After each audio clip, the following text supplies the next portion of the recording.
one. Oh, hello. Hello. Hey, Cameron. Hi, Hello. Cameron. How you doing? Hey.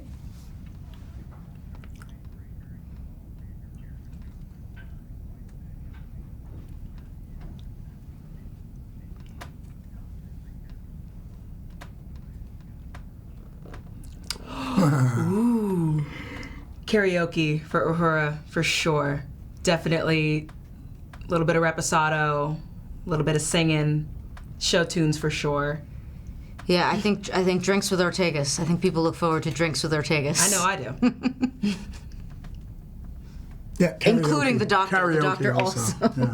You would do karaoke with me? I'll do it badly, but yeah, I'll do it. Okay, you saw it here first, guys. Babs agreed to do karaoke do it. with me, and I will hold it. I will hold him to it. This is incredible. This is incredible. I would do karaoke. Yeah. As Mbenga. I was going to say, is it with us or our characters? No, I mean we are our characters, are we Oh. not?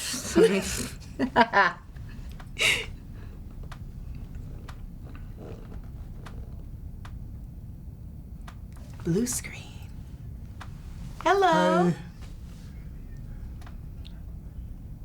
Okay.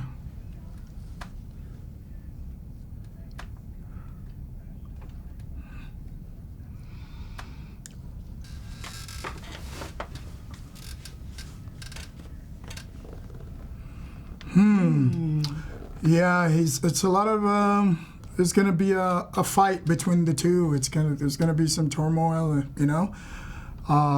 internal struggle, and he's gonna be looking for the lighter side of things, even with the weight of the dark behind him, or trying to leave the weight of the dark behind him. But I don't know that that's a fight he's going to win in that sense, but he is going to try and have some fun on some of these away missions that he will be caught up in.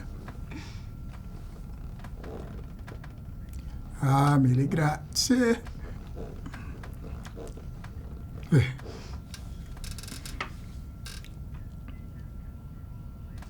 Hello.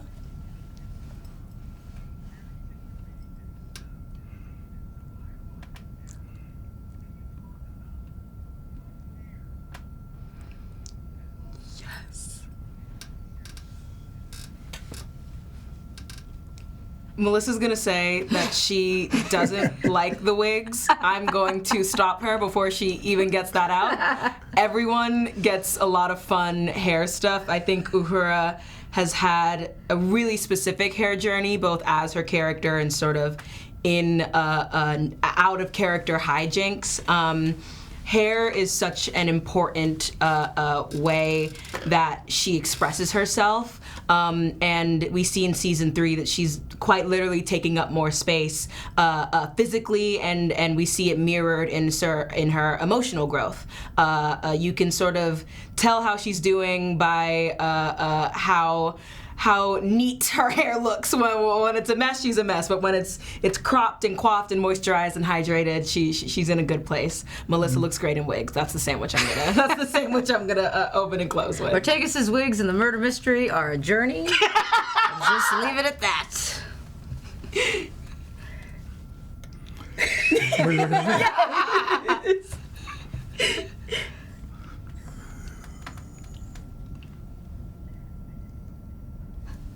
Hi. Hi.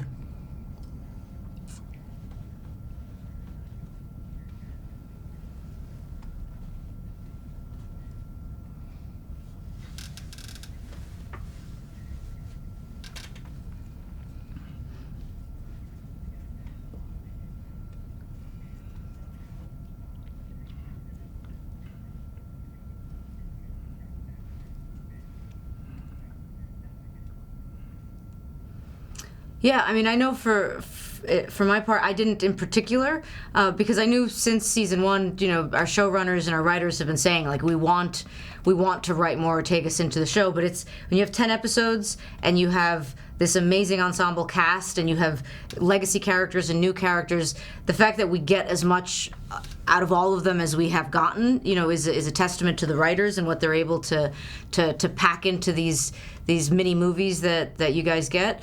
But for Ortegas, after season 1, seeing the big fan response, like, that was so beautiful and heartwarming and everything you could ask for as an actor. And again, our showrunners are like, we know what the fans want, we're going to give it to them. And then season 2, I was very excited with all the screen time she got, but the fans were not excited. They were excited, but they were like, not enough. And I'm like, so season 3, it's just kind of, it's a progression. And I love to see, like, I love our writers. I think they're all rock stars. I like to see where they see Ortegas going, and then I'll have my input as well. But a lot of this is them kind of doing what they do best, and I do what I do on my side of things. There's other questions. I guess for me, for Uhura, for us, we. I distracted myself. I'm it's so been a long sorry. day, guys. But yes, I think we will continue to see Uhura sort of processing her trauma and her tragedy. But I think we're seeing her move through that in a very different way, as opposed to the first 2 seasons. We're seeing her sort of approach healing from a severing of connection by exploring different connections and exploring more connections. And we see that in season 3 with a lot of different characters. She connects more with her bridge crew. She connects more with some legacy characters. She connects more with new, exciting romances. She sees sides of her friends and her crewmates that she really hasn't seen before. And so when one door closes, another one opens, and I think that's how Uhura is approaching her connection with her loved ones and her crewmates, past, present, and future. Thank you. Thank you. Ooh, Niagara County. All right. Hi.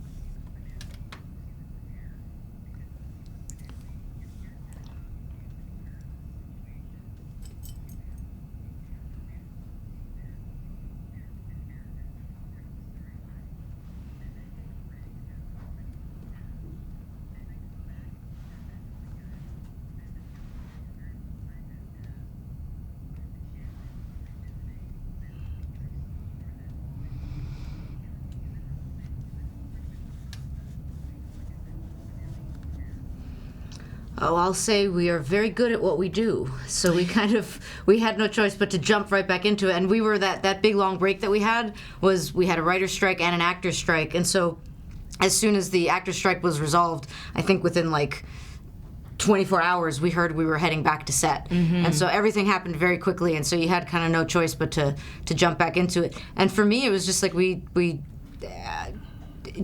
the writing is great and you're surrounded by just consummate professionals and really incredible actors, and I'm not saying that just because I'm sitting next to 2 of them, but it's just it makes it easy, and the storyline, we were just, for me anyway, I was right back in it, and the prosthetics and the gore and everything around us helped. Yeah. But, Absolutely. yeah. Absolutely. I think one of the for me, to speaking very plainly, I think returning to that high emotional stakes place after going through a long off period to sort of mirror those stakes a year and a half, I think it was later, or like a year and some change, to get back to that place. It was done, and I think it was done quite well, but it definitely took a deep dig to go back to that place. But I think it paid off, and the fans will let us know if they agree or disagree. Thank you. Lamplight.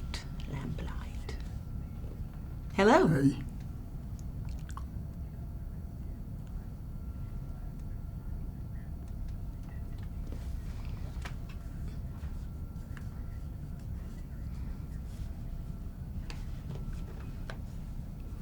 I haven't, truthfully speaking, we're doing a lot of stuff at once. We are getting in conversations about season 3. We're currently shooting season 4, and we are looking forward to season 5. And so I haven't given myself a lot of time to even consider this next chapter as an ending or a conclusion of some kind, because we'll still be advertising the next seasons in the few years as they're released. We'll be doing conventions hopefully for the rest of time. And while I'm excited to wrap up this chapter on our own terms and have an opportunity to conclude some storylines that may be opened or left open after season 4 that we're currently shooting. I'm just excited. I love this franchise. I love this cast. I love this crew. And any opportunity to get back to work with them is something that I approach with excitement and gratitude. We always called it a 5-year mission. So I think we are doing what stories do well, and that is end on a good note. Yeah, and Star Trek never really ends, does it, right? Like, when we got the news, I've been talking to, the great thing about the world that we live in is, like, we're friends now with Star Trek actors who we grew up watching, right? And so I've spoken with some of them, and they're just like, Star Trek, it's always like, it's this is happening, that's happening, but Star Trek endures. And so I'm just really excited that fans have 3 more seasons of Strange New Worlds to look forward to. Absolutely. Thank you. Nerdtropolis. Great to meet you. Welcome.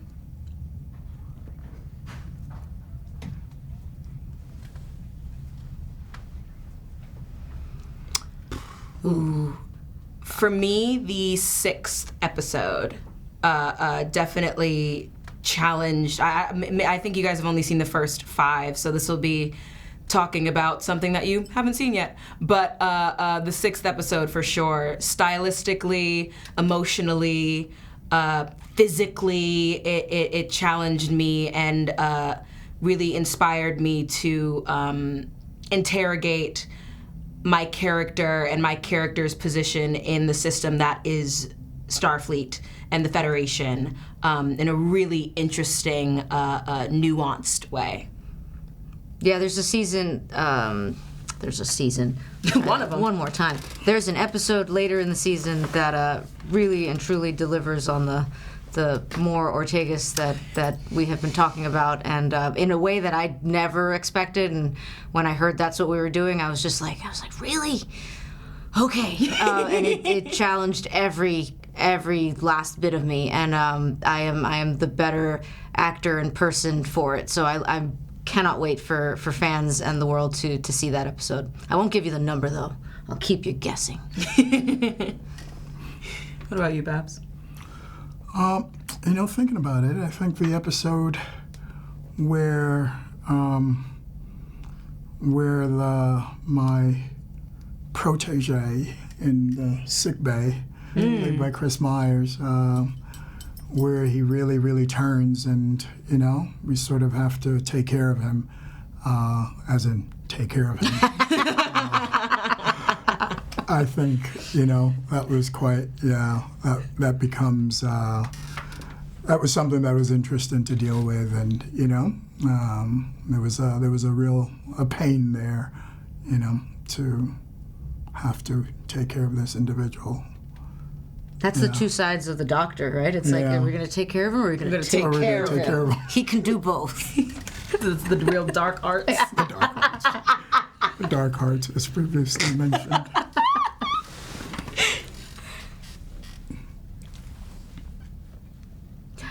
My aunties, hello. Hello.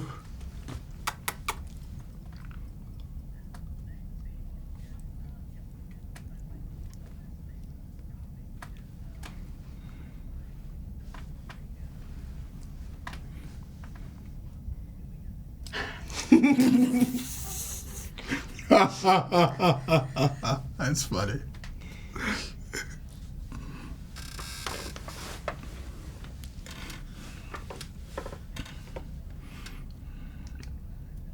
Mm-hmm.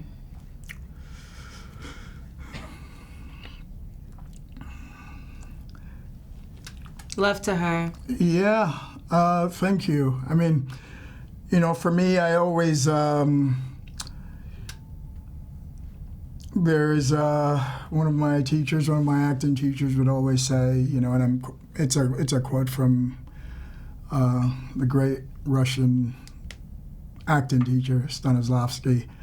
I believe it's from Stanislavski, and it's you have the universe inside of you, you know, and I'm a believer in that. You know, I have the universe inside of me, and inside of us we have light, dark, and sometimes one, you know, comes out more than the other. And I think to be human or humanity is to know how to manage that and try and stick to the light as much as possible. And within us we have vulnerability, you know, and I think the Doctor in loving his crew members and being a healer, and empathy, and just he's still just a man. He's still just a man that, you know, has loved, has had his child taken from him, and, you know, he's a vulnerable man that that knows he's got responsibilities, you know, and he's just managing things. He's really just trying to manage things and be the best that he can be. I hope that makes sense. Mm-hmm. Yeah.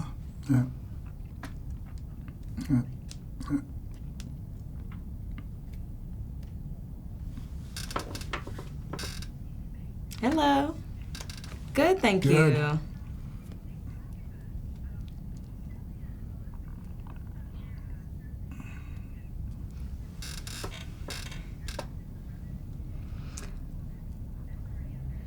Oh goodness, Yeah, yes. for Thank you sure. for that.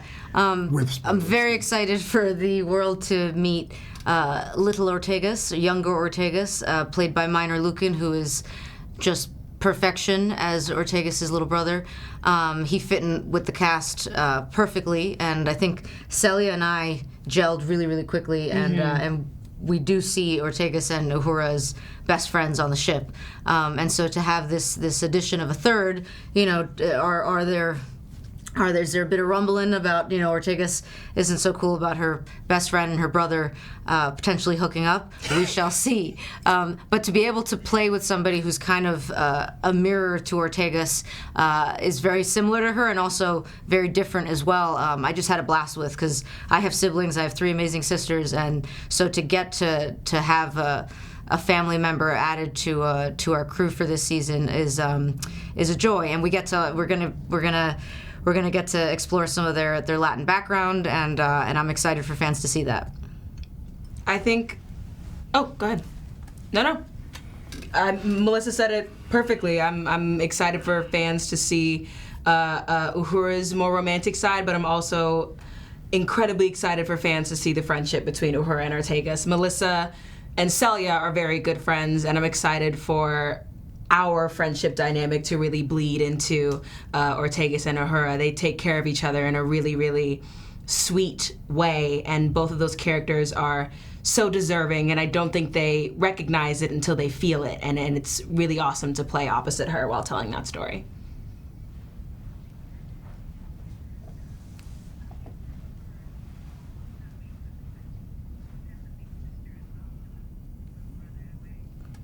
You think? Fierce, okay. Oh, yes, my goodness. No, you're absolutely right. We shot so long ago, I completely forgot. She totally does help him through that really scary time. Completely forgot. Well said. Oh. Hello. Hi, Tamia. Hi, hello. Good to see you.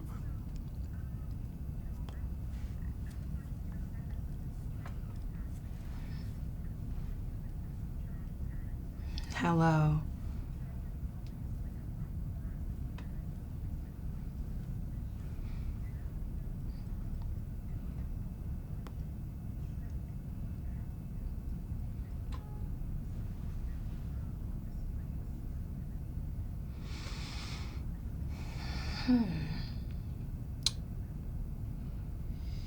That's a great question. And I know we don't have enough time to think, but I'm gonna. I think there's always hope. Yeah.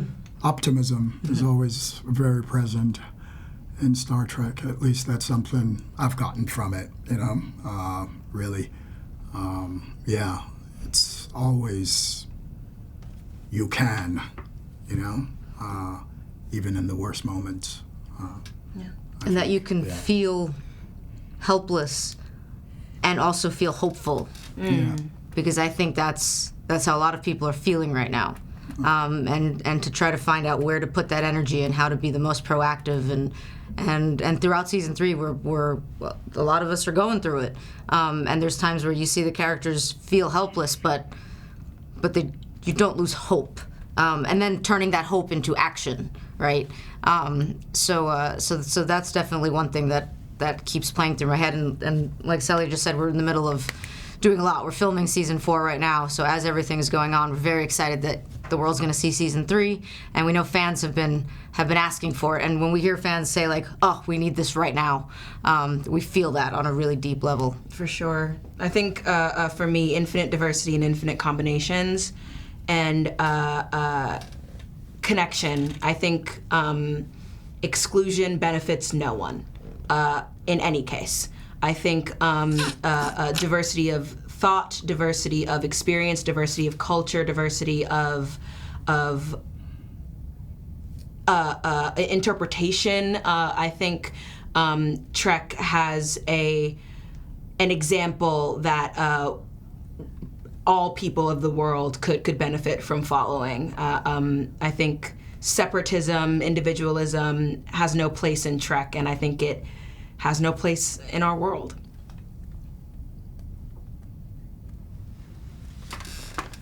Thank you. Thank you.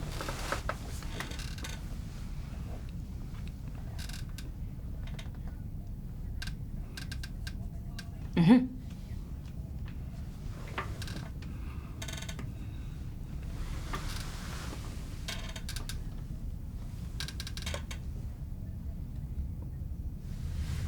A blast. So fun. It was really fun. Really, really fun. Frakes is a great director.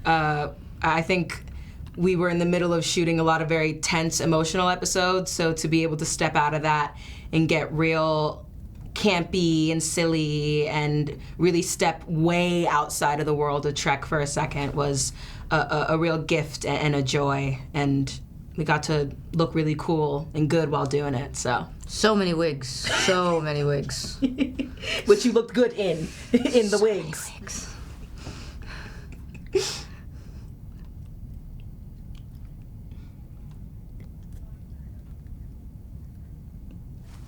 Thanks, Thank everyone. you, guys. Thank you. Thank you. Thank you. Be well. Thank you.